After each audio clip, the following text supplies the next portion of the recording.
నమస్కారం సార్. నమస్తే అండి. సార్, రాబోయే పార్లమెంట్ ఎలక్షన్స్‌లో జనసేనకి 2 పార్లమెంట్ సీట్లు ఇచ్చారట.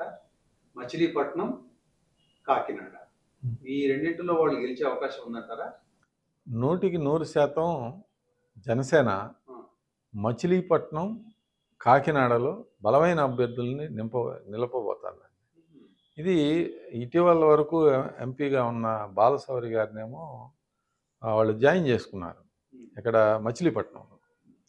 ఇక కాకినాడలో వచ్చేసి ఒక బలమైన అభ్యర్థిని వాళ్ళు రంగంలోకి దించబోతా ఉన్నారు.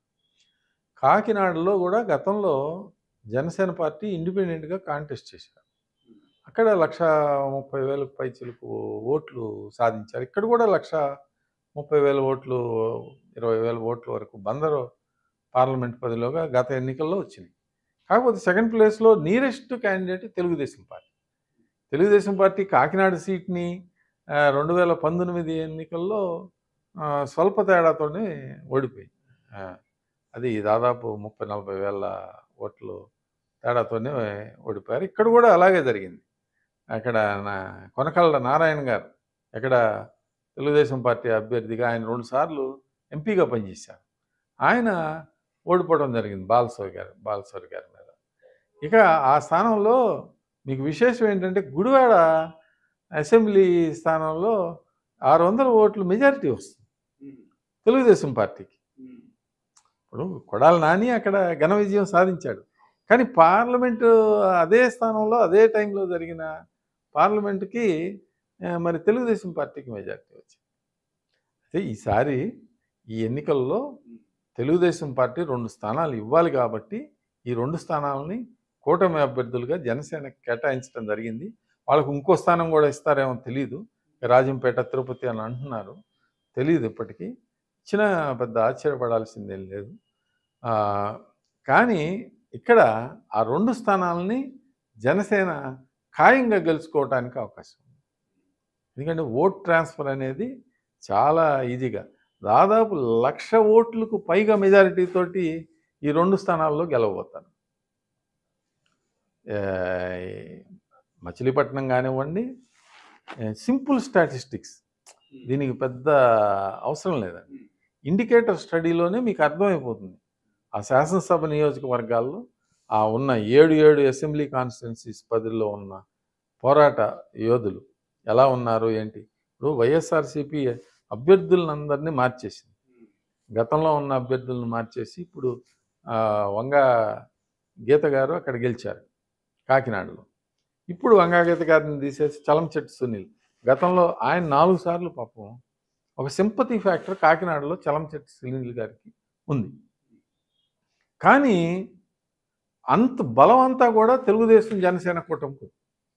ఇప్పటికి 1,00,000 ఓట్ల మెజారిటీలో తెలుగుదేశం జనసేన కూటమి అభ్యర్థి ఉన్నాడు అక్కడ.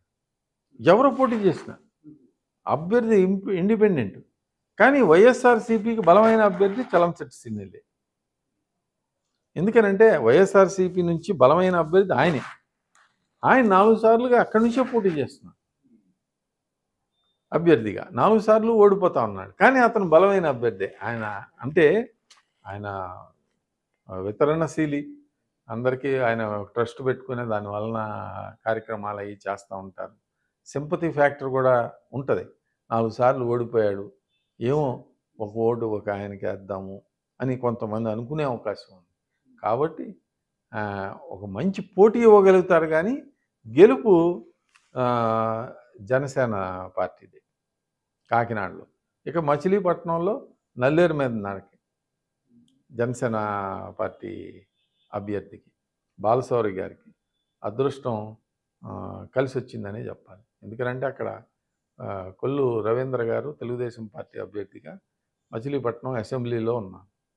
ఇక్కడ గుడివాడలో రాము గారు, వెనుగల రాము గారు, ఇలా బలమైన అభ్యర్థులు ఆ కాన్స్టిట్యున్సీలో ఉన్న అసెంబ్లీ స్థానాల్లో పెడనలో గెలుపు అనేది తెలుగుదేశం పార్టీ గెలుపు, జనసేన కూటమి అభ్యర్థి పెడనలో గెలవడం అనేది ఖరారైపోయింది. ఇలా చాలా స్థానాల్లో అసెంబ్లీ పరిధిలోని స్థానాల్లో ఈ కూటమి అభ్యర్థులు బలంగా ఉన్నారు. కాబట్టి వీళ్ళ గత ఎన్నికల ఫలితాలు బట్టి చూసినా ఇప్పుడు ప్రస్తుతం ఉన్న ప్రభుత్వ వ్యతిరేక పవనాలు, జనసేన, తెలుగుదేశం పార్టీ 2 కలిసి పోరాటం చేయటం ఇవి చూసినా తప్పకుండా వీళ్ళు చాలా ఈజీగా గెలుస్తారండి. అందుకని జనసేన పార్టీ తాము నిలబెట్టిన అభ్యర్థులు 100% ఈ 2 స్థానాలను గెలుచుకుంటారు. మరిన్ని అప్డేట్స్ కోసం మా కాయ్ టీవీని సబ్స్క్రైబ్ చేసుకోండి. మా వీడియో కనుక మీకు నచ్చినట్లయితే లైక్ చేయండి, షేర్ చేయండి. మీ విలువైన అభిప్రాయాలను కామెంట్ బాక్స్లో తెలియజేయండి.